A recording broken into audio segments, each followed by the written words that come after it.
Hey, this is Dave with the Shepherd School, and today what we're going to make is some cheese garlic biscuits. If you go to a very popular chain seafood restaurant, they give these things away. And Walmart actually sells a box, a mix, so you just add water, but I don't like spending the money for that, so I started searching around and realized that 2-ingredient cat head biscuits modify real good. Now, cat head biscuit's sort of a lump biscuit mix that is about the size of a cat's head. You just mix your dry ingredients and then spoon it into a greased skillet or a cookie sheet. And all that is some all-purpose flour and some heavy whipping cream, right? And 1 cup of heavy whipping cream, 2 cups of self-rising flour. Mix it together real good and it makes a cat head biscuit. But if you add some garlic and some cheddar cheese, you get the cheddar cheese biscuits. So you can omit the ingredients for the cheddar cheese biscuits and just make the biscuit recipe, or you can mix them together and make something that is wonderful. As soon as the wife ate this, she was like, oh my goodness, she likes it better than the store. Keep up the good work, right? So all we're going to do is just dump our flour in there, and if you want to sift it, probably get a better result, but I ain't gonna mess with it. And then you add some garlic depending on how much you like. I like a lot of garlic, so I put a lot of garlic in there. And same with the cheese. You want more cheese, add more cheese. You want less cheese, add less cheese. I like cheese, so I put about a cup in there. Then we're just gonna mix the dry ingredients up. Otherwise, we get all the garlic in one bite, and I really like garlic, but I don't want to have it all in one bite. So we mix that up real good. Makes a little hole in the center. And then we just dump our whipping cream up in there. One of us.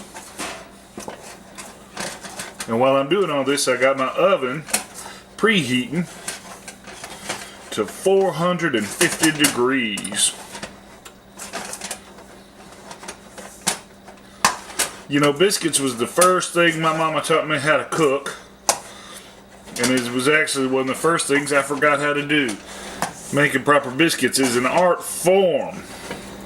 Okay? It's a science. You don't want to need too much. You know, you roll out the dough and all that. But I tend to mess it up a little bit. So I like this recipe a whole lot better.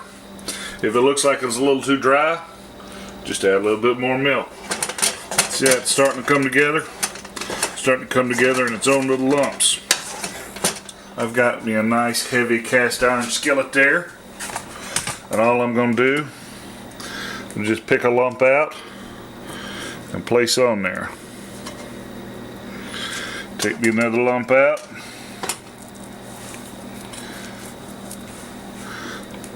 Place on there.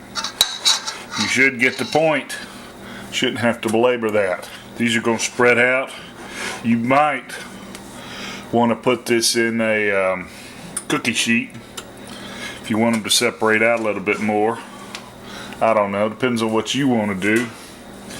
And I would imagine if you bake this on top of some sort of chicken soup or some sort of casserole like a shepherd's pie, it'd make a real nice crust. I don't know if you want to go that far or not. But there we go. We're just going to, broke off. We're just going to dump that on there just like that. And when it's up to temperature, we're just going to throw it in the oven and we'll show you what it looks like. There we go. That batch, I got some big ones over there, some normal ones over here. About 15 minutes in my oven at 450. It might be 13, it might be 16 in your oven. That's alright, it takes practice. But I don't think you'll mind it. So that all nice and gooey goodness. Right? That's all there is to it. I hope that this recipe is useful to you. I bet if you try it, you'll like it. And until next time, you can catch us online, www.tngun.com, or if you're interested in less cooking and more doing, our new Dual Homestead channel, YouTube/DUAL Homestead, or dualhomestead.com. Thank you very much.